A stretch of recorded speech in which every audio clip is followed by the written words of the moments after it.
14h30, então, hoje eu tenho também o grande prazer de receber aqui a Iana Uliana Pérez.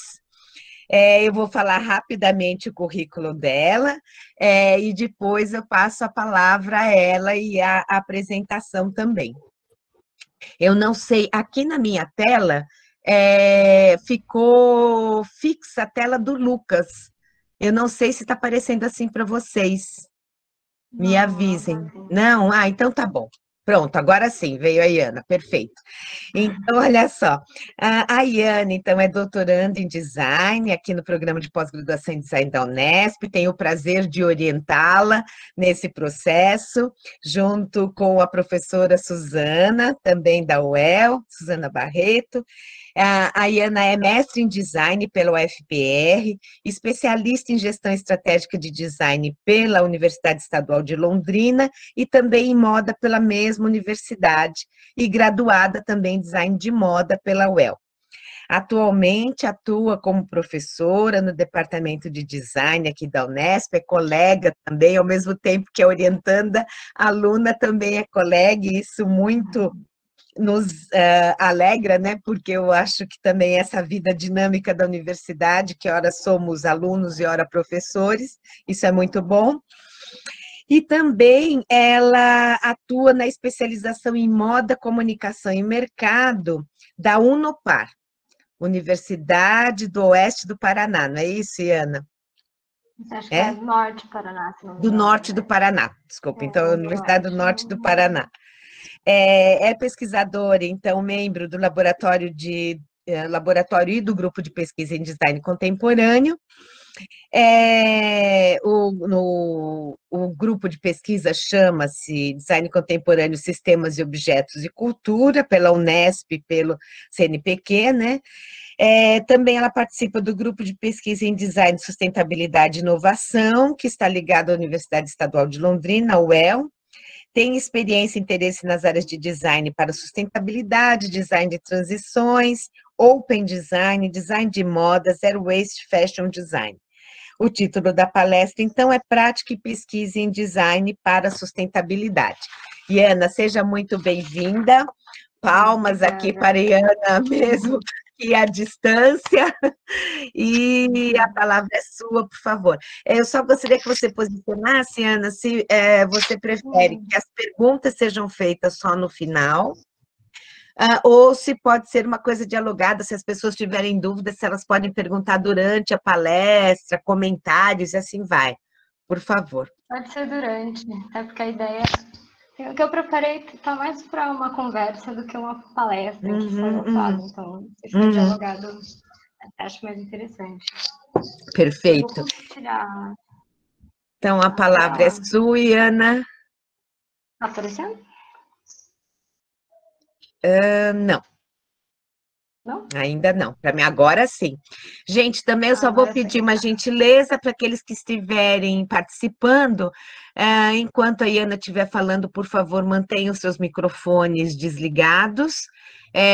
E na hora que quiser fazer pergunta, um comentário, uma coisa assim, se possível, ligue a câmera, né, e apareça, e faça pergunta oralmente, ou então, se não tiver essa possibilidade, manda, por favor, pelo chat aqui, tá bom? Obrigada, gente. Iana, a palavra é sua agora. Pelo convite.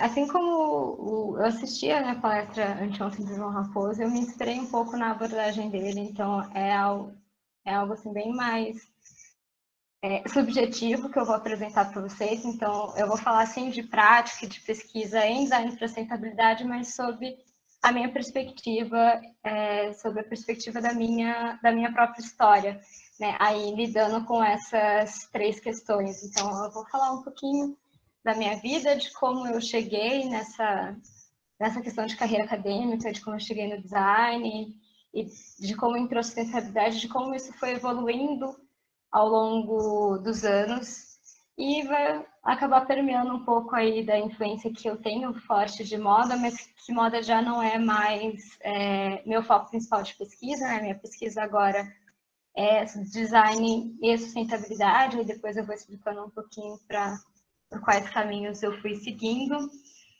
E eu vou falar bastante de carreira acadêmica também, porque essa é a experiência que eu tenho, muito mais da academia do que do mercado. Então, eu vou estar compartilhando um pouco disso com vocês e falando também algumas dicas, né, para quem aí talvez tem interesse em seguir carreira acadêmica, já está aí no comecinho da carreira, né? Eu sei que eu sou bem nova, mas eu já tenho aí uns 9 anos trabalhando com pesquisa em design para sustentabilidade. Aqui eu trouxe só uma linha do tempo para dar uma contextualizada de quando as coisas acontecem. Depois eu vou destrinchar um pouco melhor cada parte. A Mônica já deu aí meu currículo, então você já sabe mais ou menos as formações, e aí está só colocado direitinho quais foram os anos, né? Entrei na graduação em 2009, então já faz aí uns 10 anos e meio. E eu destaquei alguns momentos que foram chave para mim. Então, 2011 foi o momento que sustentabilidade entrou na minha vida e a perspectiva de trabalhar com pesquisa também surgiu.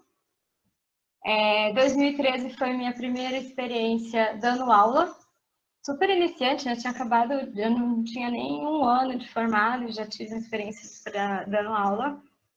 E 2015 foi um ano-chave no sentido de eu decidi de fato que eu queria carreira acadêmica e eu tive algumas mudanças pessoais também de trazer a minha pesquisa, né, o tema da minha pesquisa, que era sustentabilidade, para a minha vida, porque até então eu deixava as coisas completamente separadas. E 2018, que foi quando eu entrei aqui no doutorado na Unesp, foi o ano que eu tive uma virada em termos de foco de pesquisa. E aí eu vou explicar um pouquinho melhor ao longo, né, dessa história de como se desencadearam esses pontos chaves. E uma coisa interessante de destacar também é que eu tenho uma trajetória que não é tão comum no meio acadêmico de passar por muitas faculdades, né, em muitas cidades também. Então, fiz aí graduação na UEL, as especializações também ainda lá na UEL. Depois eu mudei para a UFPR, depois eu mudei de novo para a Unesp e eu gostaria de compartilhar um pouco dos ganhos que eu vejo de ter seguido essa trajetória, né? Em termos tanto de bagagem, que acaba sendo maior, a questão também das trocas que vão se estabelecendo e networking. Olha, Ana, já tem aqui uma pergunta da Lógica Zero, eu não sei o nome da pessoa, mas enfim, pergunta se você teve contato com a Aguinaldo ou com a Dulce na UFPR. Dulce não, a Aguinaldo era meu orientador. Eu fui aí orientada pelo Aguinaldo durante 2 anos. E antes de eu entrar na parte da graduação em si, eu trouxe assim, um background para... quando eu olho em retrospecto, eu vejo quanto algumas questões ali da minha infância e adolescência acabaram influenciando o caminho que eu segui. O óbvio era que eu gostava muito de desenhar, de pintar. Eu sempre tive a ideia de fazer moda porque eu desenhava roupa direto, assim. Minha brincadeira era, quando eu tinha uns, sei lá, 5, 6 anos, era ficar desenhando coleção. E eu presenteava as pessoas com as coleções, eu desenhava roupa em todas as contracapas de apostila. E aí, por causa disso, minha mãe me colocou num curso de pintura quando eu tinha 6 anos, né, 97. E eu fiz até eu sair aqui de Marília e ir para a faculdade. Então, eu tinha essa influência, assim, de querer algo, talvez, mais para viés artístico e também algo aí pensando em moda. Aqui eu trouxe outras técnicas que eu também fazia. E teve uma fase, assim, eu tive a fase dos pássaros, que é quando tem esses... Aqui eu tenho vários quadros de pássaro. Eu tive uma fase de corpo humano, em que eu gostei muito de trabalhar essa parte de roupa e planejamento. Só que ao mesmo tempo que sempre moda era uma constante na minha vida, como opção do que fazer na faculdade, eu variava muito, assim, eu quero fazer arquitetura. Eu nunca pensei em design especificamente, porque na época não se falava muito em design. Então, eu ficava mais na moda, outras coisas. E uma outra influência grande que eu tinha é que eu gostava muito de ler e de escrever. E aqui a foto da esquerda são os livros que eu fazia. Eu escrevia a história, eu era quase que uma produtora independente de livros. Eu desenhava fazia toda a ilustração, cheguei a participar de coletânea que foi lançada em 2 bienais do livro, uma fala, outra não. Essa é a estante que tem no caso dos meus pais, que tem os meus livros que eu deixo aqui na casa deles, né? Que são a maioria de literatura, uma boa parte do que eu lia quando eu ainda morava aqui em Marília. E aí, por isso, eu já cheguei a pensar em fazer letras, esses literários, mas aí, quando eu entrei na faculdade, foi algo que ficou muito esquecido, e que hoje eu vejo que eu estou meio que realizando o sonho que eu tinha de ser escritora, só que de um outro jeito, né? Um outro tipo de escrita. Mas acho que isso acabou influenciando muito no meio ali da faculdade, um pouco depois da faculdade, para eu decidir que eu ia seguir mesmo carreira acadêmica, que eu gostava muito mais disso do que necessariamente da prática de mercado, né? Eu também sempre tirei notas altas, sempre fui boa aluna, e tinha alguns professores, eu tive uma crise forte, assim, do que fazer quando eu estava ali no 3º ano do ensino médio, porque meus professores, cada um tinha uma ideia do que eu deveria ser. Ele só não queria que eu fosse designer de moda. Um queria que eu fosse advogada, outro queria que eu fizesse medicina, todos queriam que eu fosse doutora de alguma forma, mas aí estou eu no caminho de ter título de doutora por outras vias que algumas pessoas consideram até mais legítimo. Mas, enfim, tive esse momento aí de dúvida, mas acabei escolhendo o design de moda, e eu escolhi na UEL, só prestei na UEL, era uma ideia fixa, que se eu fosse fazer design de moda ia ser na UEL. E aqui são algumas fotos, uma do 1º ano, a outra já é do 2º, na verdade.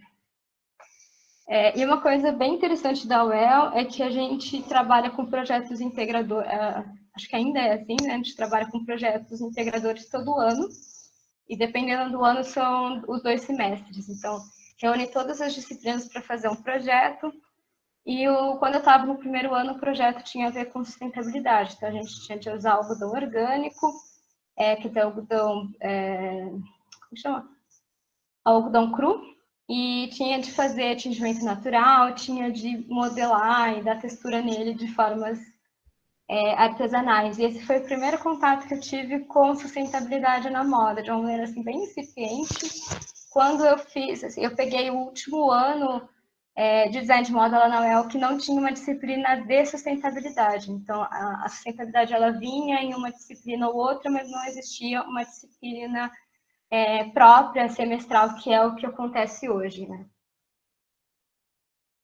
Aqui em 2010, quando eu participei, eu fui finalista do Prêmio Catuai Collection, né? Quem não conhece Londrina, Catuai é o nome do principal shopping de lá, e eles, eu não sei se eles ainda têm, mas eles tinham essa semana de moda, que era o Catuai Collection, e tinha uma parceria com a UEL de sempre fazer um concurso de moda durante essa semana de moda. Em 2010 eu fui finalista, acho que foi a primeira experiência assim, mais real que eu tive na área de moda, né? Esqueci de comentar, mas eu entrei na faculdade muito com aquela ideia de ser estilista, de ter minha própria marca um dia, ou de trabalhar com alguém importante, e no comecinho da faculdade eu nunca nem sonhei em seguir carreira acadêmica, não era uma possibilidade assim que eu via tão claramente na época, né? Eu só via mais o caminho mesmo do mercado. E isso mudou em 2011, quando a Suzana Barreto Martins, que hoje é minha co-orientadora, quando ela começou a me dar aula. A Suzana ela é especializada mais nessa parte de sustentabilidade, em ergonomia também, mas ela tem atuado muito fortemente nos últimos anos na parte de sustentabilidade na moda. Aí essa foto é mais recente, é de 2017, mas eu estou usando ela porque ela é bem representativa. É ela e o Carlo Vezzoli, que é um dos principais pesquisadores contemporâneos em design para sustentabilidade. E foi a Suzana que me apresentou para ele, para o Manzini, para todo esse universo de pesquisa e prática e teoria em design para sustentabilidade. E eu estava lembrando, assim, enquanto eu pesquisava as coisas para a palestra de hoje, que a primeira aula da Suzana, que ela começou a falar de sustentabilidade, era uma disciplina, na verdade, de desenvolvimento de projeto, mas ela já trouxe sustentabilidade, assim, desde o começo como algo intrínseco ao projeto, né? Como algo que a gente deveria sempre pensar. E eu lembro que eu saí meio desnorteada, porque era muita informação, era muito complexo e minha cabeça, eu estava com dificuldade, assim, de juntar todas as peças, mas ao mesmo tempo eu achava muito interessante.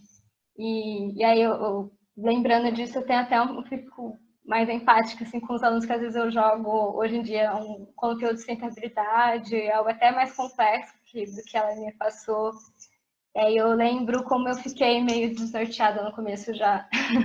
Consigo entender melhor como eles se sentem também quando sou eu no lugar da professora. E aí, nesse projeto porque assim, lá a gente tem sempre esses projetos interdisciplinares e o professor da disciplina de projeto é quem comanda esse projeto, né? Então, era a Suzana, nessa época. A gente tinha de abordar a sustentabilidade de alguma forma, era um projeto em dupla, e eu acabei explorando a questão do design zero waste. Então, aí eu fiz umas 5 peças zero waste, numa coleção um pouquinho maior. Essa aqui são as 2 que eu cheguei a confeccionar em tamanho real, que são 2 camisetas. É uma modelagem bem parecida, só tem algumas diferenças ali do encaixe, do que se faz com as sobras. E por causa desse projeto, a Suzana me chamou para fazer parte do grupo de pesquisa dela. Ela estava com uma bolsa de iniciação científica de uma pessoa que estava saindo do projeto, e ela me ofereceu. Eu já estava ali no finalzinho do 3º ano, estava assim um pouco tarde para entrar, para iniciar uma iniciação científica, geralmente as pessoas iniciam antes, mas eu abracei a oportunidade e eu sou muito, muito grata à Suzana por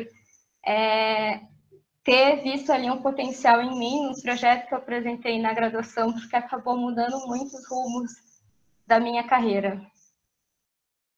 E aí, logo depois desse projeto, eu tive a experiência que acabou influenciando algumas questões também, que foi de fazer um intercâmbio pela IUSEC na Índia. Eu fiquei 1 mês e meio, ali finalzinho de 2011, início de 2012, né, dezembro, janeiro. E eu dei aula lá também, assim, como voluntária. Eu dei aula de artesanato para algumas mães de uma escola, da Care School, que são algumas dessas mulheres da foto, e eu dei aula de inglês para crianças de uns 4, 5 anos também. Acho que foi minha primeira experiência, assim, em sala de aula, e eu estava completamente perdida, porque era outra língua, nem todo mundo falava, a maioria, né, não falava tão bem inglês, e era tudo muito, assim, de última hora, porque a IUSEC na Índia é meio complicado, você vai lá fazer uma coisa e de repente, não, você vai fazer outra coisa. E aí você não tem tempo de se preparar. Então, foi uma experiência assim, bem conturbada, mas ao mesmo tempo muito enriquecedora, inclusive em termos de referências culturais também, que influenciaram muito depois o meu TCC. E aí, em 2012, quando eu já de volta ao Brasil, eu estava, então, no projeto de pesquisa da Suzana. O projeto ele tinha o foco bastante... Ele até hoje, né, tem um foco muito grande na questão dos resíduos têxteis.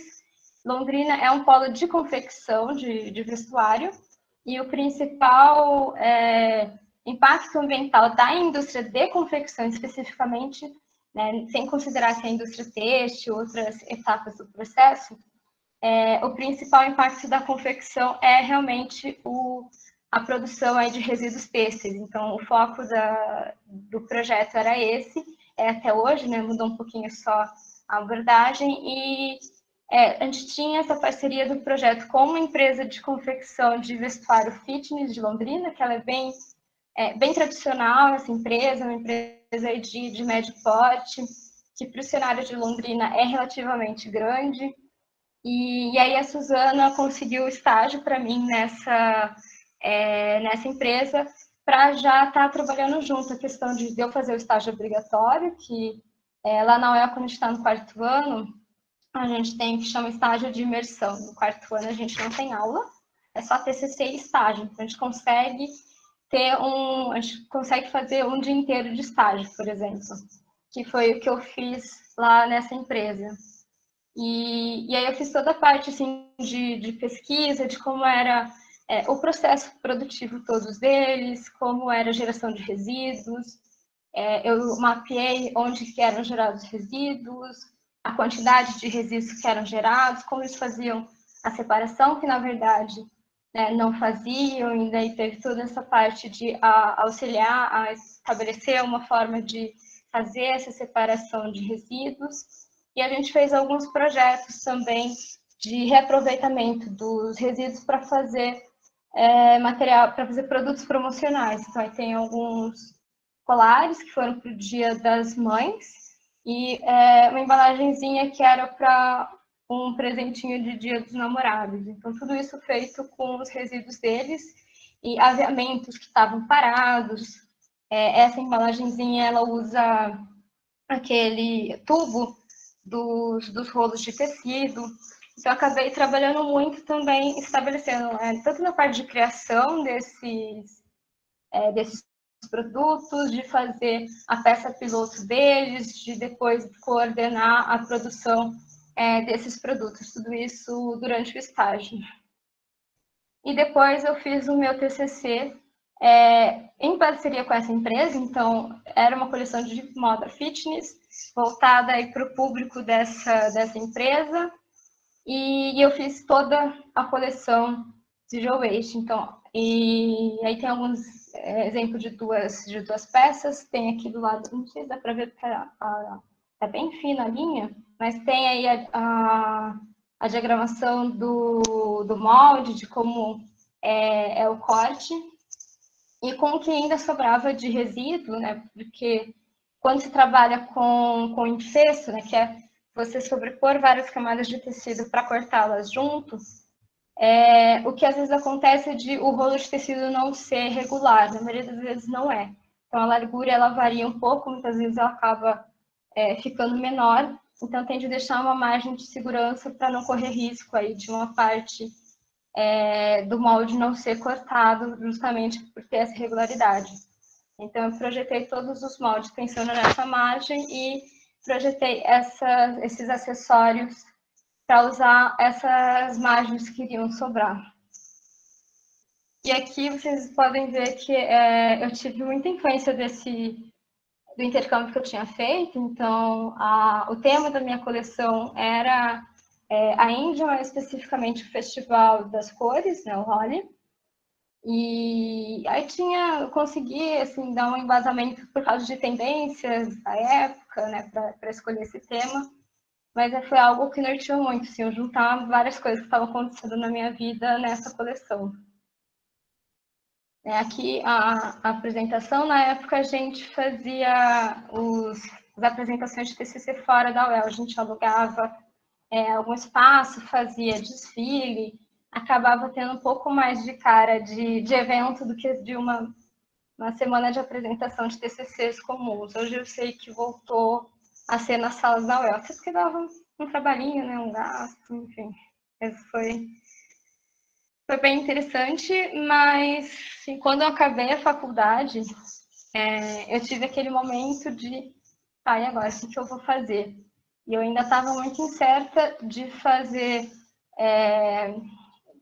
seguir carreira acadêmica, eu não tinha tanta certeza se era o que eu queria. A Suzana queria muito que eu fizesse mestrado, eu tinha uma influência grande dos meus pais também para que eu fizesse.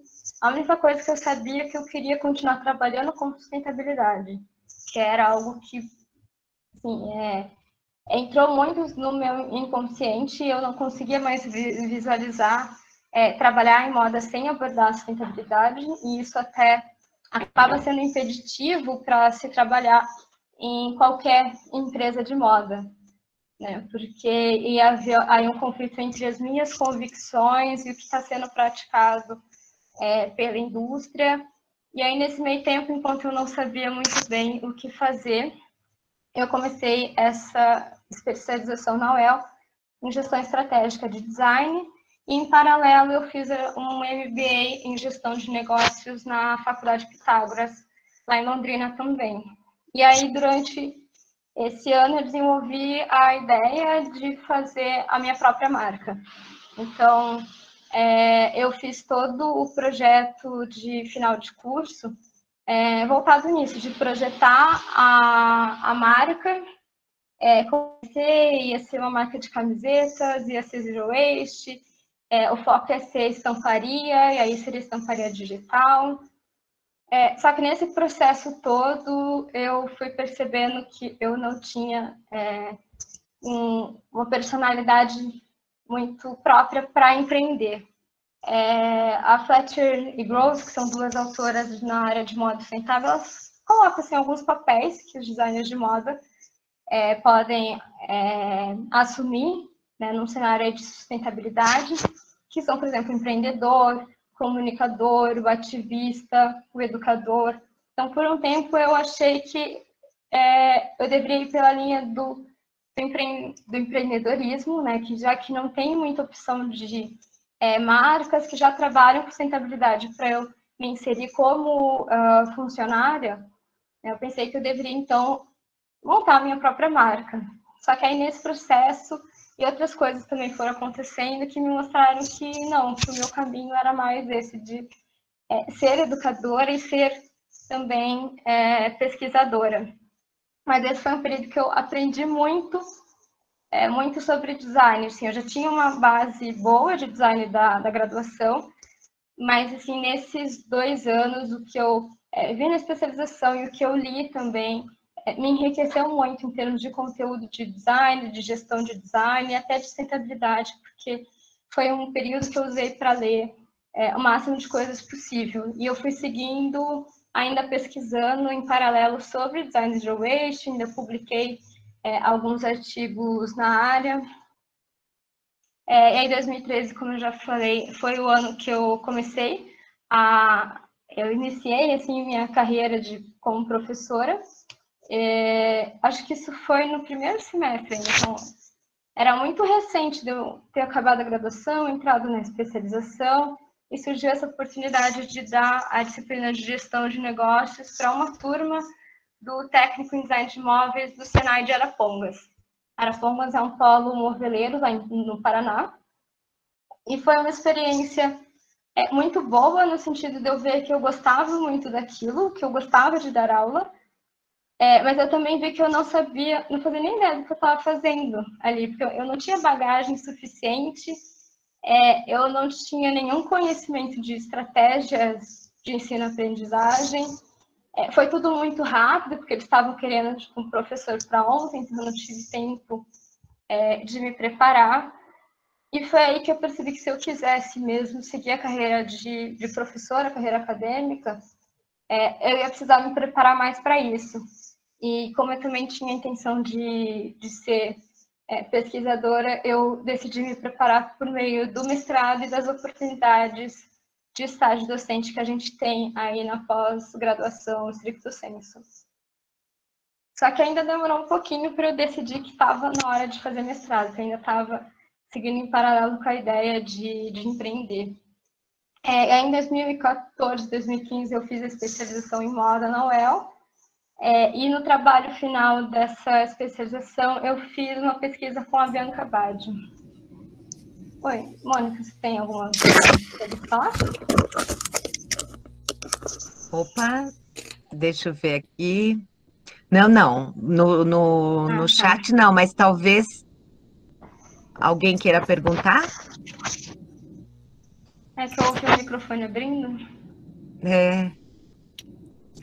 Isso, a Valéria. Valéria, você quer perguntar? Você está falando, a gente não está escutando.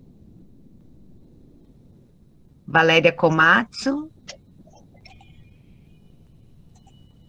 Acho que não, Iana. Tá, então eu vou continuar. A Bianca é uma ex-aluna UEL, de quando o curso de moda ainda era estilismo e não design. Ela chegou a trabalhar num projeto que era com resíduos têxteis, que ela tinha na época uma marca com o próprio nome dela, que trabalhava com upcycling, né? Para quem não sabe, o upcycling, ele se diferencia da reciclagem, no sentido de que a reciclagem, ela vai degradar de alguma forma o material, vai transformar esse material em outro e vai ter aí um processo de perda de qualidade, né? Então, algumas pessoas chamam de downcycling. No upcycling, você não, muitas vezes você não passa por esse processamento todo, e você agrega valor ao material. Então, ela pegava resto de rolo de tecido, resíduo têxteis de empresas, e ela produzia roupas novas a partir desse material que seria descartado. E aí eu fiz uma pesquisa com ela, já em 2015, e eu fiquei acompanhando o processo produtivo dela por alguns meses, né? Eu ia lá, ficava um dia inteiro, auxiliava no processo produtivo, conversava bastante com ela sobre a perspectiva que ela tinha de sustentabilidade, isso tentando identificar aí as competências necessárias para trabalhar com design para sustentabilidade, né? Seriam os conhecimentos, as habilidades e as atitudes. E foi um processo muito rico de ver como as coisas funcionam na prática. E acho que foi muito esse processo também que me fez ver que é um caminho muito difícil, né, esse de empreender, que você precisa ter realmente uma personalidade mais alinhada, porque são muitos riscos que se correm, são muitas adversidades que se tem. Demora muito tempo para o negócio ser economicamente sustentável. Quando a gente fala de moda, tem aí, de moda sustentável especificamente, tem aí muitas outras questões envolvidas, porque se fosse só uma questão de fazer dinheiro fácil, né, no meio da moda tem N possibilidades que, quando a gente trabalha com algo mais responsável, mais consciente, não é por esse caminho, né? Então acaba sendo um pouco mais difícil, mas também é muito mais gratificante, né? Então eu fui vendo ali que talvez não era esse tipo de trabalho, essa forma de estar aí levando a moda sustentável, né, que ainda era o meu foco adiante, que eu queria seguir. Mas eu aprendi muito com a Bianca, assim, essa foto aí, acho que era uma campanha para o Fashion Revolution, e foi nesse ano que aconteceu também muita coisa, né? Enquanto 2015. Por causa desse trabalho que eu estava fazendo, trabalho final, uma professora da UEL, a Paula Ratadani, me recomendou ler A Visão Sistêmica da Vida, que é um livro do Fritjof Capra, com Pierre Louis, e é um livro muito grosso, assim, muito difícil, faz um apanhadão do desenvolvimento do conhecimento humano, do quanto foi variando entre uma visão mais sistêmica e uma visão, né, mais mecanicista, e ele abriu muito mesmo minha mente, e nesse processo também as conversas com a Bianca também abriram muito a minha mente, e foi quando eu percebi que eu precisava trazer sustentabilidade para a minha vida, que não bastava só eu ficar pesquisando, eu falar sobre sustentabilidade, eu achar que é só uma questão de falar o que os outros precisam fazer, o que as marcas precisam fazer, mas que eu precisava, de fato, viver mais do que eu estava ali pesquisando tanto. Então, foi um ano que eu tomei algumas decisões de vida importantes, como ser vegetariana. E aí, estar trabalhando com a Bianca na época foi bem interessante, porque a Bianca, não sei atualmente, mas na época ela era vegetariana, ou então o marido dela também era vegetariano. E tinha uma amiga minha que trabalhava com ela, que também não é necessariamente vegetariana, mas já não comia carne, enfim. Então, eu acabei tendo boas influências ali, e aí disso foram vindo vários desdobramentos, assim, ao longo dos anos, eu fui adotando cada vez mais medidas e atitudes pessoais para reduzir meu impacto e também tendo uma consciência maior, tendo mais essa visão sistêmica do que precisa ser feito para a gente atingir realmente uma sociedade mais sustentável, que é muito importante, sim, que a gente tome as nossas medidas pessoais, mas vendo que isso não era suficiente, que a gente precisava aí de mudança sistêmica, que é o que a minha pesquisa está abordando atualmente. Então, eu vejo esse ano muito como a semeadura de tudo o que veio, o que está vindo, né, que eu estou construindo agora. E aí, nesse mesmo ano, finalzinho de 2014, 2015 inteiro, eu estava trabalhando de novo com a Suzana no projeto de pesquisa dela. Ela tinha conseguido uma bolsa de apoio técnico para mim, então eu voltei ali como pesquisadora. Foi uma experiência também muito boa, e acho que foi mais essa experiência que me fez ver que eu queria, que estava na hora de ir para o mestrado, e eu aprendi muito nesse um ano aí, em alguns meses. A gente fez uma pesquisa ainda focada, né, na questão de resíduos têxteis, investigando a geração de resíduos das indústrias de confecção de Londrina. Então, a gente visitou várias indústrias, a gente fez alguns questionários, entrevistas para verificar como era a geração de resíduos, o que faziam com resíduos, que tipo de resíduos geravam. A gente fez uma contabilização de essa quantidade de resíduo gerado. E aí é um pouco desse mapeamento que a gente foi fazendo depois para fazer a análise desses dados que a gente coletou. E outra coisa, assim, na verdade, o objetivo principal de toda essa pesquisa que a gente estava fazendo era de gerar a ideia de um negócio que era um banco de resíduos têxteis para a região de Londrina. Então, eu cheguei aí a trabalhar em 2 momentos diferentes, elaborando esse projeto de negócio. A gente fez um primeiro Canva, né, um primeiro modelo de negócio no finalzinho de 2014, quando a gente participou de um processo seletivo da incubadora ali da UEL. E aí, no finalzinho de 2015, a gente participou de uma outra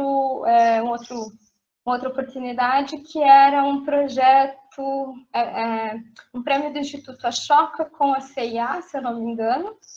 E a gente foi finalista, né, com um projeto do Banco de Resíduos. E atualmente já está em processo, né, já sofreu algumas mudanças essa ideia original do banco, mas eu soube pela Suzana que já está aí em vias de ser concretizado, né? Recentemente eles ganharam um outro prêmio, por causa desse prêmio ganharam aí uma verba para conseguir viabilizar, e já está numa fase bem mais avançada de se tornar realidade esse banco de resíduos de Londrina.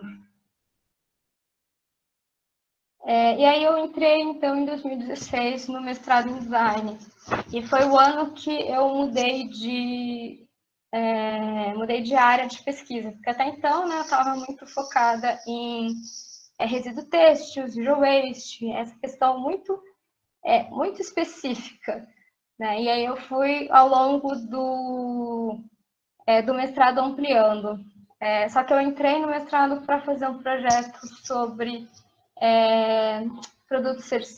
sistema produto-serviço, só que aí, dialogando com o meu orientador, né, o Agnaldo dos Santos, a gente foi discutindo diversas possibilidades até definir a que foi. Mas, assim, no meio desse processo, eu tive algumas oportunidades bem interessantes no mestrado, como a de... eu mal entrei no mestrado, eu já participei da organização aí do Moda Documenta, que é um congresso mais na parte de história da moda, que naquele ano estava acontecendo na UFPR. E eu conheci muita gente por causa disso, foi uma experiência assim, bem interessante. Eu e a Luciana, que é uma ex-aluna da UEL também, a gente coordenou a equipe de monitores do evento. Foi uma experiência bem rica. E no mesmo ano eu também... Eu não tinha foto do evento, então eu achei essa foto que um dos participantes tirou de mim. a gente organizou esse seminário em Sistema, Produto, Serviço e Economia Distribuída. Esses dois temas eram muito o foco do projeto Lenzin, que era no qual o meu orientador estava trabalhando na época. É um projeto internacional, ele é em rede e tem pesquisadores de diversas partes do mundo, e para esse seminário em específico eles trouxeram duas pesquisadoras da Finlândia e dois pesquisadores da Inglaterra para Federal do Paraná, para a gente discutir como fazer alguns cursos pilotos nessas temáticas, de sistema de serviço e de economias distribuídas. E foi uma oportunidade muito rica de eu trabalhar com a organização de um evento científico, de eu conhecer pessoas de outros países, de eu ter uma experiência internacional sem eu precisar sair da cidade onde eu estava morando na época, que era Curitiba, e ver todas as pessoas discutindo em ambientes informais, foi muito rico para mim. E esse grupo de pesquisa teve influência também nos assuntos que eu passei a me interessar em termos de sustentabilidade, né? Então, o pesquisador que foi um deles que foi nesse dia, Fabrício Sestin, ele publicou, acho que no mesmo ano, em 2016, ele publicou um artigo que acabou, que trazia uma temática que é do design de transições, que na época era algo que eu nem entendia direito o que era, mas que acabou influenciando o meu tema de pesquisa hoje, que é o design de transições. Então, eu talvez não soubesse da existência dessa área de atuação e de pesquisa, não fosse por causa desse projeto, e não fosse por eu ter ido fazer mestrado em design na Federal do Paraná. E aí, no mesmo ano, assim, uma coisa assim bem fora da curva, essa atuação que eu fiz num projeto de extensão, mas que, pensando num dos temas que eu trabalho atualmente, eu vejo que faz muito sentido, né? Eu estou trabalhando agora, pensando em design de transições, a gente precisa ter esses horizontes, né, de quais são os futuros que a gente quer construir. E eu estou adotando como um desses horizontes a cosmovisão indígena do bem viver. E lá em 2016 eu participei antes de eu sonhar que existia alguma coisa chamada Bem Viver, e que eu ia trabalhar com isso como um tema de pesquisa. O meu orientador, né, o Aguinaldo, ele promoveu esse projeto de extensão com a comunidade Mbiá-Guarani, ali perto assim, do litoral do Paraná. E a gente fez só 2 visitas, foi um projeto bem curto, mas a gente foi auxiliar uma comunidade assim, bem pequena, bem um núcleo familiar só. Então, são só 2 casas, uma família só que mora nessa comunidade. Eles estavam com um problema de saneamento e a gente foi construir, né, a gente projetou e ajudou a construir postos de tratamento de água. E o principal motivo pelo qual eu resolvi participar desse projeto, apesar de que não tinha absolutamente nada a ver com a pesquisa que eu fazia, então, foi minha irmã. E eu acho que talvez tenha tido influência também aí para eu ter um interesse, para acabar me interessando por algo tão relacionado aos indígenas. A minha irmã, por coincidência, ela tem um nome indígena, o nome dela é Inaie, mas na época ninguém sabia que ela iria trabalhar de fato com essa questão. Ela é formada em engenharia ambiental pela Unesp, mais em Prudente, e ainda na graduação ela começou a trabalhar com populações indígenas e atualmente ela atua como indigenista especializada na FUNAI em Roraima, em Boa Vista.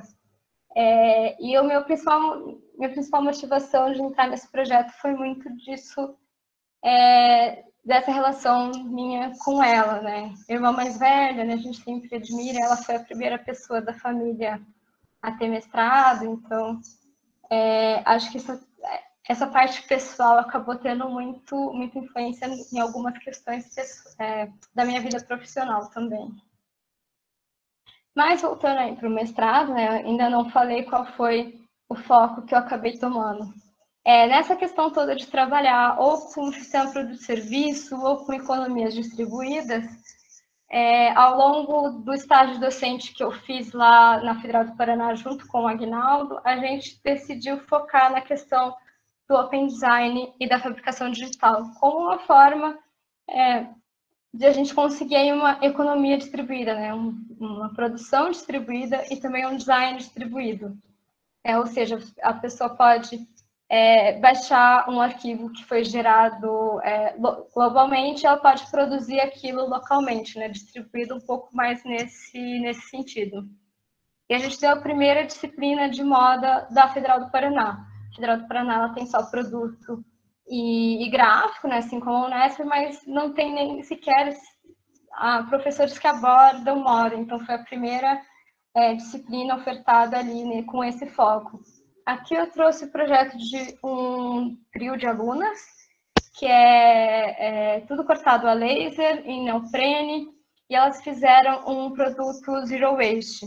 Então, todas as partes são aproveitadas na roupa, que tem várias possibilidades de uso, e elas criaram esses recortes com laser que podem ser usados para personalização da peça. Esse aqui é produto de outro grupo de alunos, também zero waste, só que explorando mais essa questão da multifuncionalidade. Então, eu acho que tem umas 7 formas diferentes de vestir a mesma roupa. E aí, isso aí foi em 2016, né? Em 2017, como continuidade da pesquisa, eu fiz parceria com uma empresa de moda de Curitiba, que é o Novo Louvre, que já tinha um projeto assim, bem inicial com Open Design, de colocar no site deles algumas modelagens para a pessoa baixar e produzir em casa. Então, eu e meu orientador, a gente foi lá e propôs de fazer a parceria, e a gente comandou um projeto que chamava NL Open, né? O Novo Louvre usa muito só as iniciais, então a gente chamou o projeto de NL Open, e era um projeto realmente com a chamada aberta para as pessoas enviarem suas ideias. Aqui são algumas fotos do processo do Novo Louvre. Eu cheguei a um processo bem parecido com o que eu fiz lá no estágio, em 2012, de acompanhar todo o processo produtivo, né, delas, assim, ao menos o que acontecia ali no escritório de design, né, uma boa parte da produção era terceirizada, que não acontecia lá no estágio, mas eu acompanhei um pouco a parte de como era o corte, como era o projeto. Tem uma abordagem muito diferente, até porque a Maria, que é a responsável, ela é arquiteta, na verdade, ela não é designer de moda, e eu aprendi muito ali sobre toda a parte de estamparia digital, de como usar softwares de design aí para o design de moda, que não é tão comum, né? Na moda a gente tem alguns softwares bem específicos para modelagem, para encaixe, e elas aí adaptavam Photoshop e Illustrator para moda. Então, eu aprendi bastante coisa com elas e a gente comandou esse projeto, que é a foto de uma das participantes, uma das co-criadoras. Ela projetou essa roupa que está aí na foto e ela mesma montou depois que chegou da estamparia. Essa que ainda eu tive uma dificuldade muito grande ao longo desse projeto, que era questões que iam muito além da pesquisa e da sustentabilidade em si. Que além de pesquisadora, eu precisava ser comunicadora. Eu precisava trabalhar na parte de marketing desse projeto. E aí tive aí algumas falhas nisso, não teve tanto engajamento. As peças que foram enviadas, né, foram poucas peças, ainda tinham algumas questões bem relevantes em relação à sustentabilidade. Então, vocês podem ver que essa roupa ali em cima, ela tem muita geração de resíduo. Então, é algo que precisava ser trabalhado, e por um bom tempo eu fiquei um pouco empacada, sem saber o que fazer para dar continuidade à pesquisa, por causa dessas dificuldades da participação das pessoas, essa parte de envolver, de fazer trabalho com empresas. É muito rico, eu aprendi muito fazendo trabalho com empresas. Eu não tive tanto esse contato de mercado, né, de trabalhar em empresa, então eu consegui entender mais a lógica, né, a realidade, o dia a dia, por meio dessas pesquisas em colaboração. mas ao mesmo tempo tem algumas dificuldades. Assim, o tempo deles é muito diferente do tempo necessário para pesquisa, né? Estão aí na lógica de produção de moda também é algo muito rápido, então acabava não conseguindo trabalhar tão bem algumas questões, e chegou um momento em que estava meio enterrada a pesquisa, e eu estava assim, numa fase meio mal. Por isso, quando aconteceu o Lenzing Meet, né? Então, aquele projeto internacional que eu falei, e no segundo semestre de 2017, teve um encontro internacional do Lenzing. E aí veio muito mais gente do que de 2 países. Veio gente da Índia, da China, do México, da Holanda, Finlândia, assim, vários e vários países. Veio inclusive o Vezzoli. Aquela foto que eu tinha colocado da Suzana com o Vezzoli é desse evento. E foram acho que uns 2, 3 dias muito, muito ricos, assim, que me animaram muito. Eu não estava tão bem na época por causa desses problemas na pesquisa. Muitos insights, muito aprendizado, assim, muita troca. Eu conheci nesses 2 eventos internacionais que aconteceram ali em Curitiba, conheci pessoas que estão influenciando até hoje a minha pesquisa, minhas possibilidades futuras, né, para, quem sabe, um doutorado sanduíche no exterior, né? Então, o contato que eu fiz com a Cindy Kotala, né, da Finlândia, aí foi muito importante para os contatos que eu fiz depois, aí tentando esse doutorado sanduíche. Então, foi algo muito rico, e a oportunidade de não só estar conversando com essas pessoas de lugares completamente diferentes no ambiente acadêmico, mas de também poder conviver um pouco, sair com essas pessoas. Aí nessa foto sou eu na frente com o Vezzoli ali um pouquinho atrás. Eu sou, às vezes, um pouco tiete, sabe, quando você lê muito uma pessoa e está sempre citando uma pessoa, de repente você encontra a pessoa de outros países, assim, a chance de encontrar é muito pequena, então às vezes eu fico meio tiete. E aí nessa foto vocês devem ver que eu estou segurando um caderninho, né? E essa é a minha primeira dica, eu sempre tenho um caderno. Assim, nesse evento eu anotei muita coisa, muito insight, muita coisa que eu até posso revisitar para outras pesquisas. Então, eu recomendo muito, assim, sempre ter caderno, e eu tenho caderno para cada coisa. Eu tenho caderno de aula, aula que eu assisto com aluna, o caderno das aulas que eu dou como professor, eu tenho o caderno da tese na época, o caderno que eu estava ali na mão era o caderno da minha dissertação. Eu tenho caderno de fichamento, então eu acho bem interessante sempre ter caderno, anotar ideia, anotar insights que vêm durante uma palestra, durante um congresso, uma apresentação de artigo. Eu acho isso muito importante, porque a gente esquece as coisas, né? Mesmo durante uma orientação, é importante ficar anotando tudo que depois a gente esquece. E Ana, desculpe, se você puder finalizar em 10 minutos, tá? Tá. Aí outra coisa rapidinha, assim, oportunidades que eu acho importante a gente aproveitar. Lá em Curitiba tinha esse workshop, e eu acabei aproveitando para resgatar a parte de confecção de modelagem de moda que eu estava perdendo.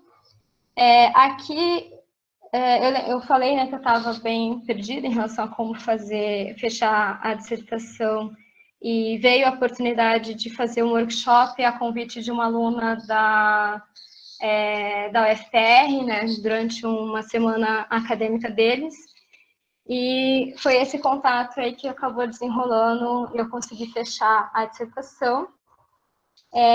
Eu também fiz várias comunicações, assim como eu estou fazendo agora, eu fiz várias durante o mestrado.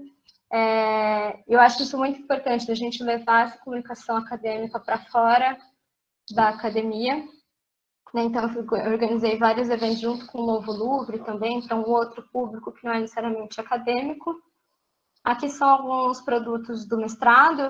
Eu acabei tendo inicialmente, eu não iria criar eu mesma nada, mas eu acabei tendo de fazer esse processo de cocriação, de pegar os produtos que foram gerados em etapas anteriores e dar uma nova cara para eles.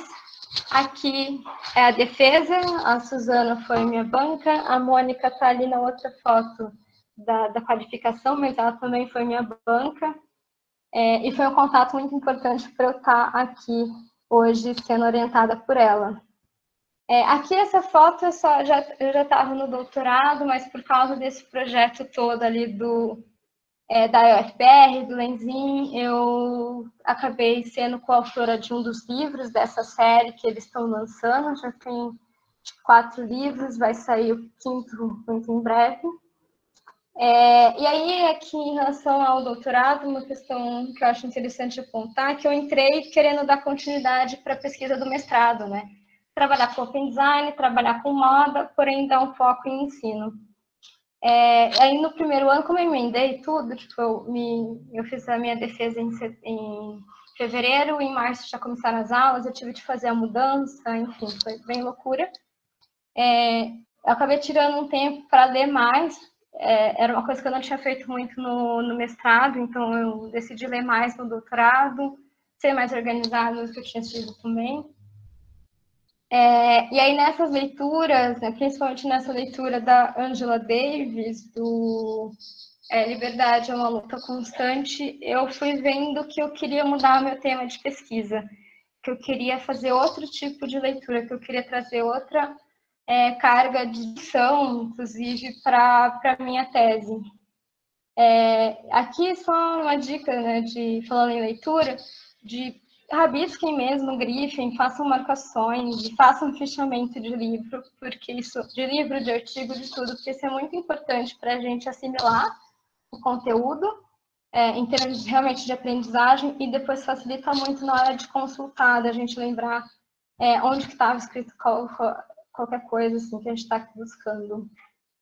E nessa época que eu estava fazendo essas leituras, que eu estava querendo mudar de tema de pesquisa, a Suzana tinha tido ajuda num artigo sobre esses níveis de maturidade do design para sustentabilidade, né?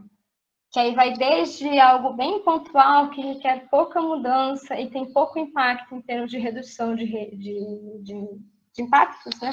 Que é uma questão mais focada aí nos fluxos, depois focar só nos materiais, até essa questão mais sistêmica, né, que aí é o 5º nível, que vai ter um impacto maior, esse impacto positivo, né, de mudança, mas que vai requerer mais mudanças de comportamento por parte dos usuários e mudanças até de mercado, de como os negócios acontecem. E aí, como eu falei que eu fui mudando, né, dos resíduos têxteis, o resíduo têxtil seria algo que está muito aí no comecinho desses níveis de maturidade, algo que está ali entre materiais e recursos e produto. Depende muito de como está sendo abordado. Quando eu fui trabalhar Open Design, eu já estava um pouco ali entre o 4 e o 5, então eu acabei subindo nesses níveis de maturidade. E eu fiquei muito intrigada em 2018 com esse 5º nível, porque ele é muito... a gente não tem muito exemplo de atuação, existe uma divergência muito grande em termos de teoria do que seria esse último nível. E nesse processo de tentar entender qual é esse nível, de querer explicar melhor também o que era ele, eu, né, e a Mônica, a gente acabou optando por focar mais no design de transições para sustentabilidade como uma meta-abordagem aí desse 5º nível, da gente conseguir essas mudanças sistêmicas e né, nesse sistema social, no sistema técnico, né, sistema político, que é o que eu estou trabalhando agora. Eu já falei que eu estou trabalhando também com a questão do bem viver, que é uma cosmovisão indígena. Eu não tenho tempo de explicar muito bem o que é bem viver, porque é bem complexo, mas não é bem-estar, é bem diferente. Mas, sim, envolve uma redefinição do que é bem-estar e trabalhando também com algumas questões mais específicas de decrescimento, né? De ter uma perspectiva de mudar completamente o modelo de produção e consumo, e da gente aqui no Brasil ter uma perspectiva de transição para uma economia pós-extrativista, né? Que não pratica esse extrativismo, esse degradação ambiental em nome da economia, uma economia que atualmente é muito baseada em commodities. Durante o estágio que eu fiz ano passado, eu já cheguei a trabalhar um pouco com essa questão de design de transições. A gente estava trabalhando muito mais com a questão do cenário de alimentação. Então, eu passei todo esse exercício para os alunos de tentarem projetar esses cenários futuros e estabelecer estratégias aí para fazer essa transição no cenário de alimentação em Bauru.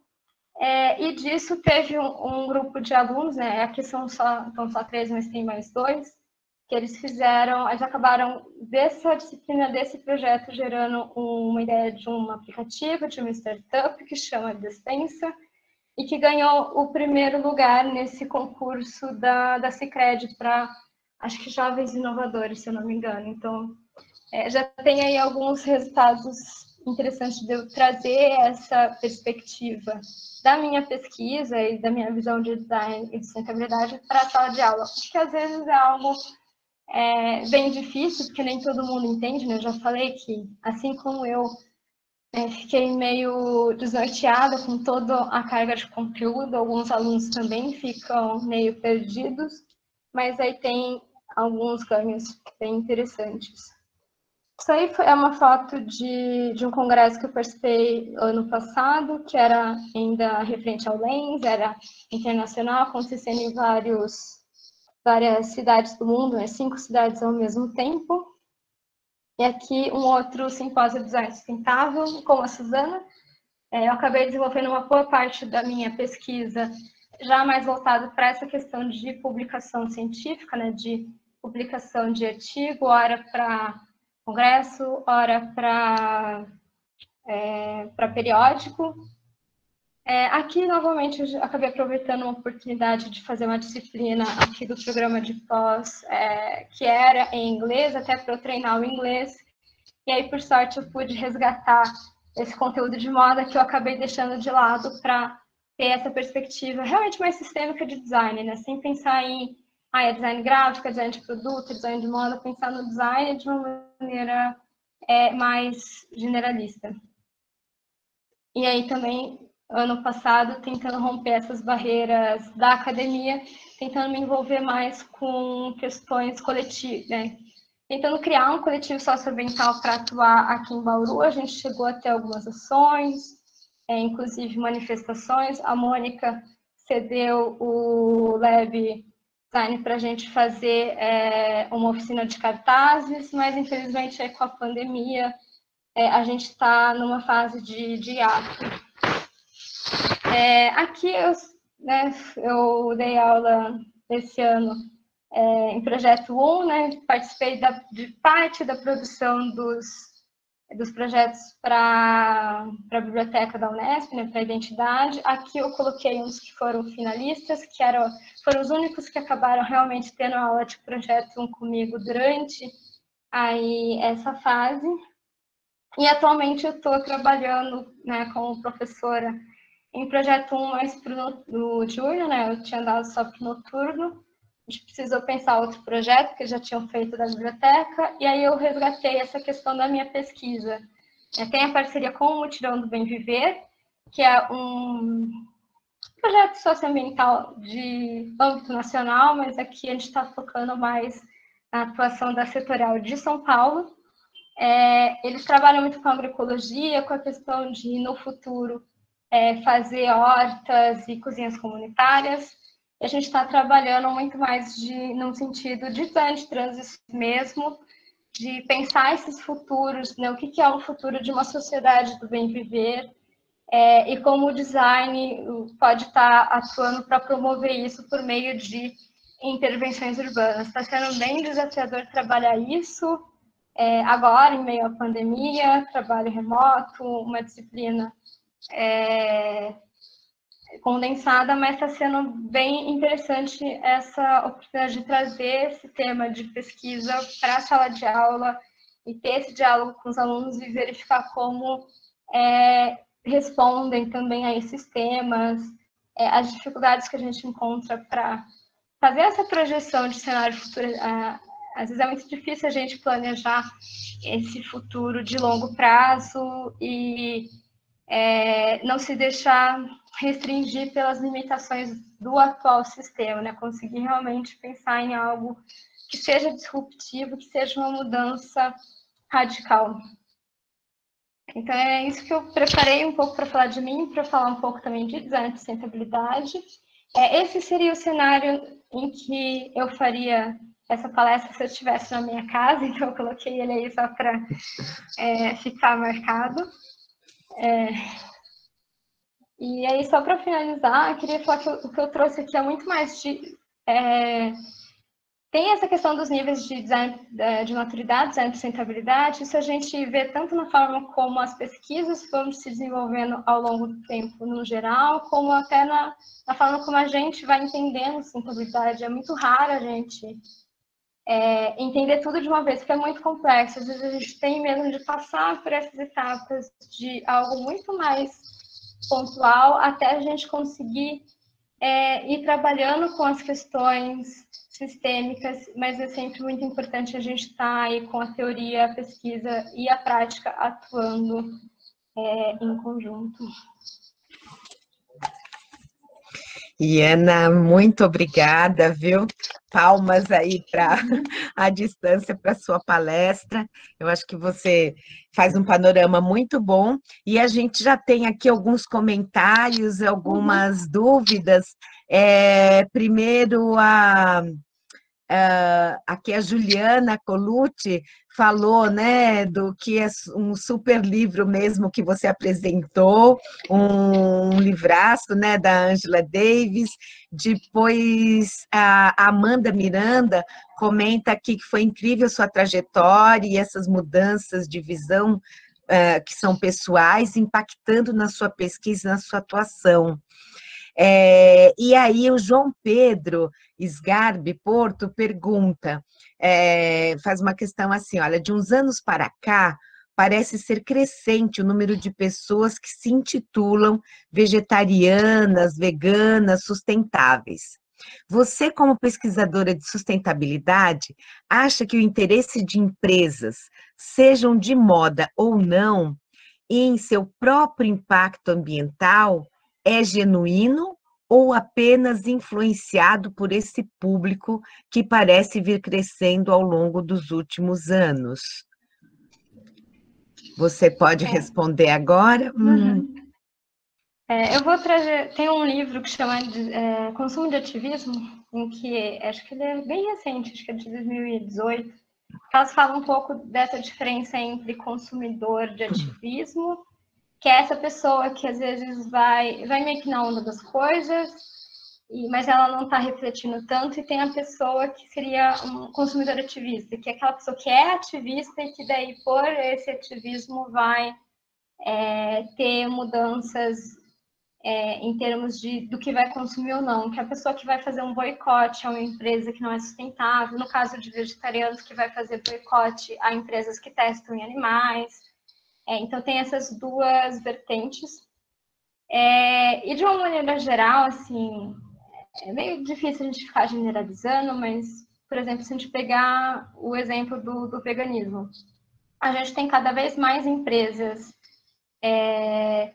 como uma Seara, uma Perdigão, que estão aí muito envolvidas em exploração animal, em venda e consumo de carne, que estão trabalhando aí para desenvolver seus próprios produtos veganos, né? E aí acaba atraindo uma parcela muito grande do que a gente poderia chamar de consumidores de ativismo vegano, enquanto uma boa parte dos veganos que seriam ativistas, né, que seriam consumidores ativistas, são completamente contra esse tipo de produto, porque a gente muito de greenwashing ou veganwashing, nesse caso em específico, sim. A gente sempre tem de ter um pé atrás e um olhar bem crítico para como as empresas estão se apropriando ou não de causas, seja feminismo, seja veganismo, sustentabilidade no geral, porque existe um risco muito grande de estar ocorrendo essa cooptação de causas que deturpam muito também de qual era o objetivo inicial, principal, que era um objetivo muitas vezes antissistêmico e que eles vão lá e dão uma maquiada para ser algo que se adequa ao sistema. E sim, é algo que a gente está vendo crescer muito em termos de veganismo.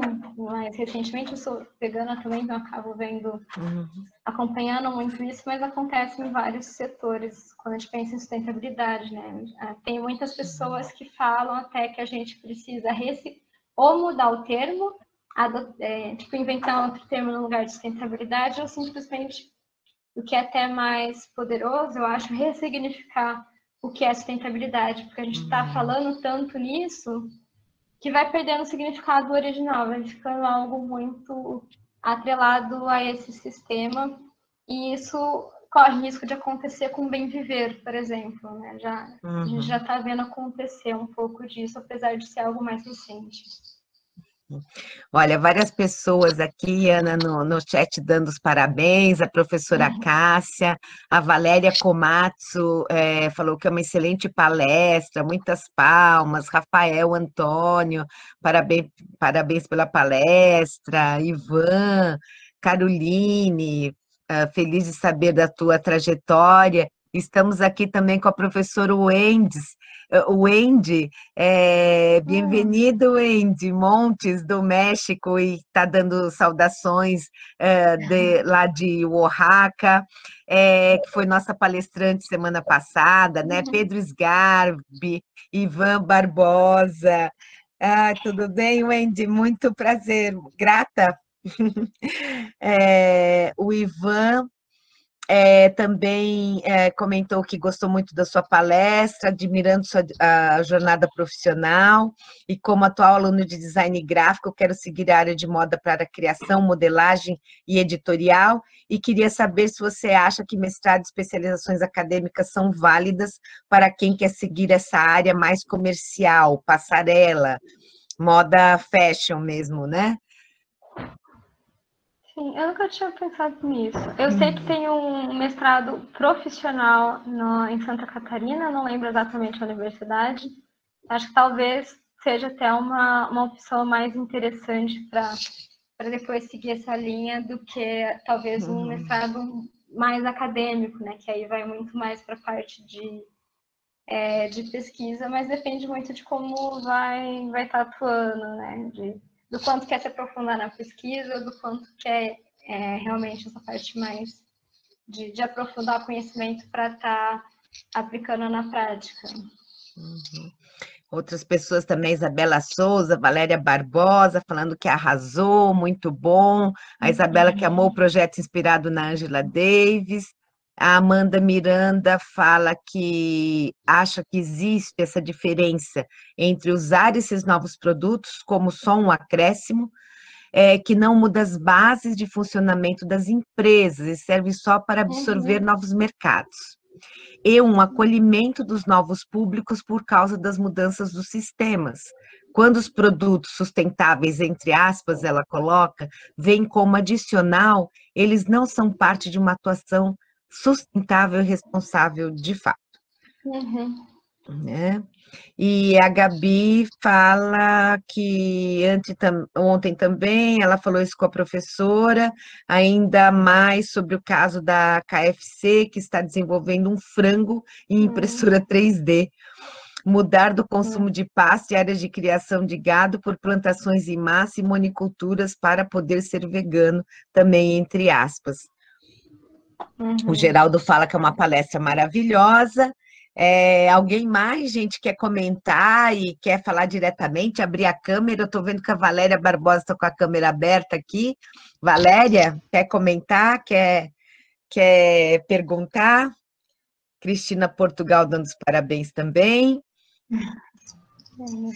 Só dar os parabéns, eu achei muito interessante conhecer a sua trajetória e saber como foi esse seu percurso acadêmico e profissional. Isso é bem inspirador. Obrigada. Obrigada a você. E Ana, já que não tem ninguém aqui, agora então eu vou pedir para você dar alguns exemplos, ou pelo menos fazer um resumo da questão do bem viver. que eu acho que seria interessante. As pessoas querem saber muito isso. Dá umas indicações das leituras, por favor. Uhum. Tem um livro do Alberto Acosta, que tem esse nome, O Bem Viver, então é bem fácil de encontrar. Dá para achar ele até o PDF, um bom PDF para baixar. Acho que foi disponibilizado pela própria Editora Elefante, então não tem nenhuma questão legal envolvida. Tem um livro também da Editora Elefante que chama Alternativas Sistêmicas. É um livro bem interessante porque cada capítulo aborda alguma questão diferente. Tem um capítulo só sobre o bem viver, que ele é muito rico, ele é bem sintético, mas ele dá para ter essa noção geral do que é o bem viver. E aí tem outros capítulos sobre ecofeminismo, sobre outras questões que também são bem importantes da gente estar trabalhando junto aí com o bem viver. Em termos de publicação, na verdade, eu indico ficar acompanhando a Editora Elefante, porque uma boa parte desse conteúdo sobre pós-extrativismo, bem viver, decrescimento, eles estão trazendo para o Brasil, traduzindo principalmente autores latino-americanos, mas também com publicações aí de brasileiros. Eu recomendo acompanhar o Thiago Ávila, Thiago com TH. Ele é uma das principais pessoas falando de bem viver atualmente no Brasil. Ele não é do meio acadêmico, mas ele é um ativista bem atuante. É ele que está por trás aí de vários projetos, como o da Sociedade do Bem Viver, o Mutirão do Bem Viver, e até aí o Subversa, que é do pessoal que também tem o Bem Viver aí nas suas bases. E ele tem um canal no YouTube chamado Bem Vivendo. Então é bem interessante de acompanhar. Ele fala de outras questões, além de só do bem viver, né? Questões sociopolíticas, mas uma boa parte dos vídeos sobre o bem viver que tem pipocando por aí, ou são do canal dele, ou tem participação dele. Então é difícil aí fugir do Thiago Ávila. E o próprio canal da Sociedade do Bem Viver, que é quem está por trás aí do Mutirão do Bem Viver, tem bastante conteúdo sobre esse tema. Então eles a gente teve uma formação aí dos voluntários do Mutirão sobre o Bem Viver, e antes da formação nossa teve uma live que está disponível lá no site, no YouTube deles, né, no @Sociedade do Bem Viver. E aí tem uma discussão sobre o bem viver que é bem, bem rica, aportando várias questões, desde a questão da cooptação, que já aconteceu com o bem viver, de ser incluído na Constituição do Equador e da Bolívia. Foi mais ou menos nessa época que todo mundo ficou sabendo sobre bem viver. Só que aí teve todo esse processo realmente de estar lá na Constituição, mas ambos os presidentes, né, Evo Morales e Rafael Correa, não terem uma política de governo de acordo com o bem viver, de estar tentando adequar essa cosmovisão aos próprios interesses. Então já teve esse processo de desgaste, ao mesmo tempo em que foi algo que visibilidade para essa cosmovisão indígena que tem correlatos em outras regiões do mundo. Então, tem na Índia, tem na África, tem o Ubuntu, né, geralmente relacionado com povos originários.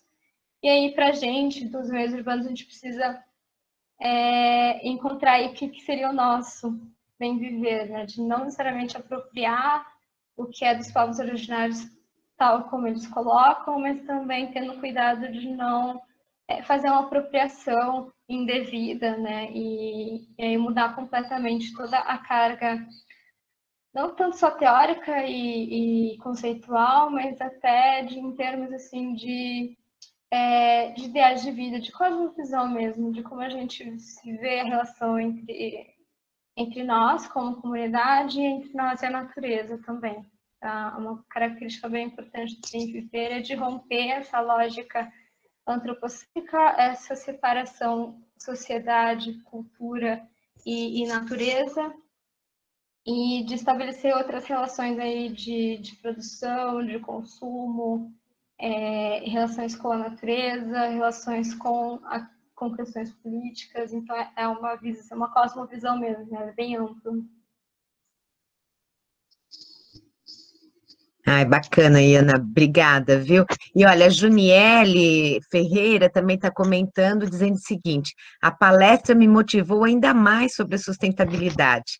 Inclusive, tem um projeto de produção de produtos com aproveitamento de resíduos de marcenarias, pois acredito que esse mercado precisa ser explorado e melhor aproveitado. Você quer comentar?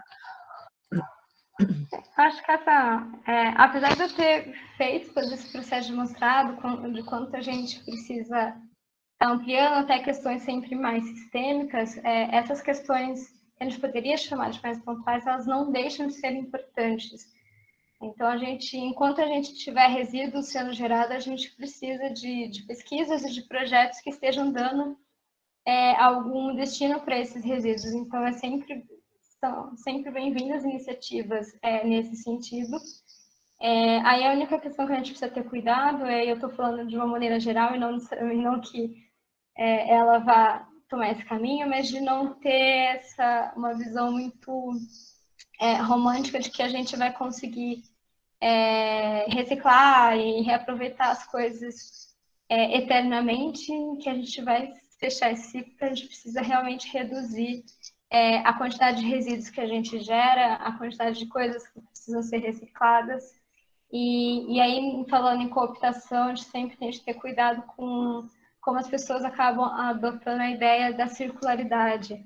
A gente precisa cada vez mais não precisar dessa circularidade, né? De a gente gerar menos resíduos, gerar menos consumo e não usar a circularidade como uma forma de manter o sistema rodando da forma como está rodando, com a ideia de que é só reciclar depois do excedente, né?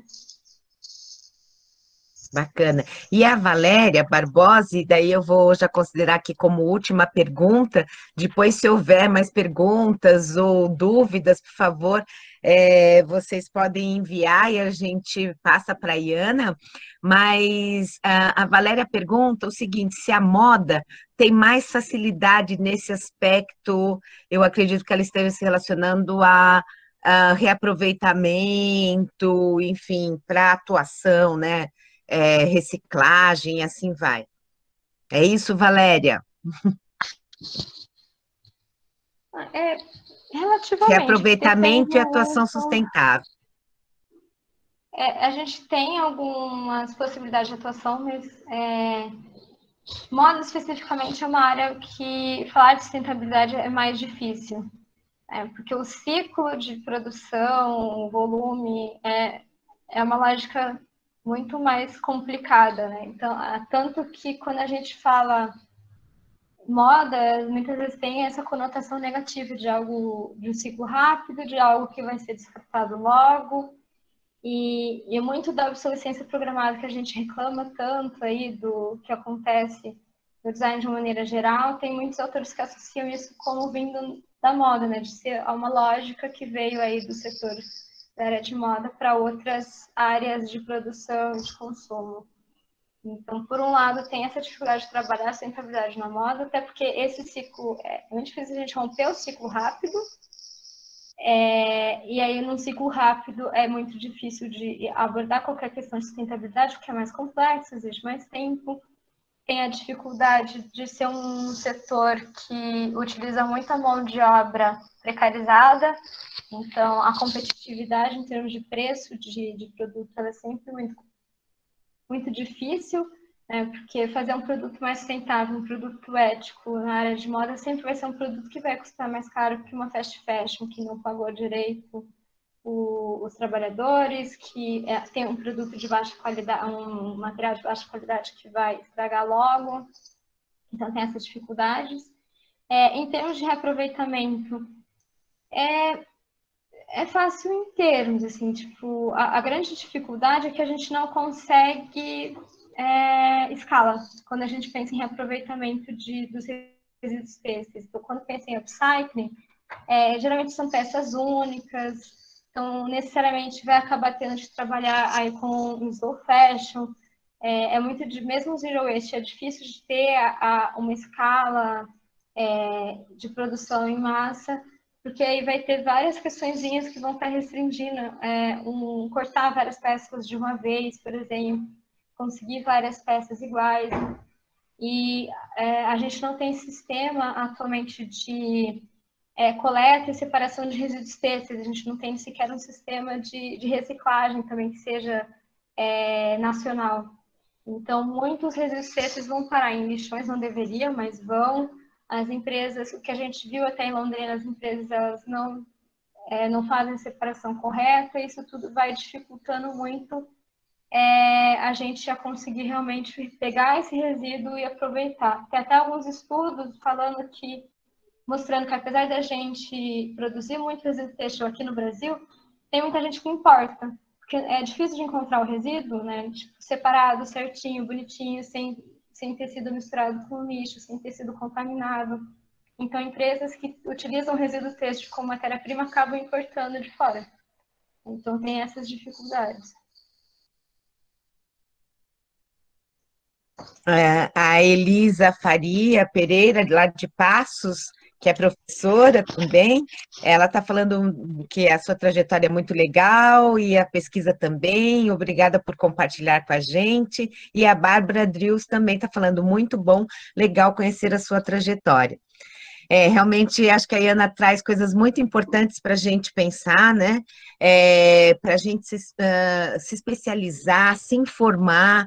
Isso interessa não só apenas o universo acadêmico, mas interessa também e principalmente aos profissionais da área do design, né? Vejam que ela falou da moda, além desse complexo, a moda está muito atrelada a esse universo de glamour, esse universo que a gente chama, então, mais fashion, e que isso também contradiz essas posturas do que a gente entende, né? Como a sustentabilidade de fato, as questões de equilíbrio, as questões equitativas, e, de certa forma, o design, né, de produtos de uma maneira geral, e não só, também segue isso, né? A gente não pode esquecer que o design lá no começo dos anos 90, principalmente o design europeu, foi lá beber, né, na fonte da moda e se associou à moda para ter o destaque em termos de mercado.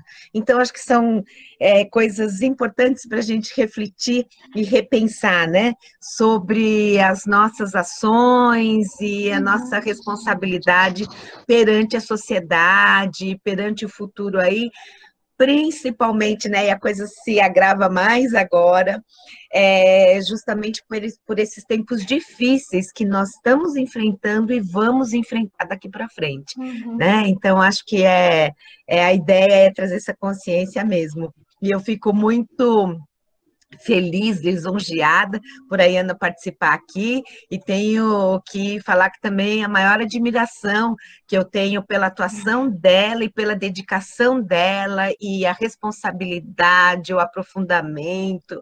Então, é muito bom trabalhar com uma pessoa assim, é uma parceria, na verdade, né? Muito mais que uma orientação. Então, isso me deixa muito feliz.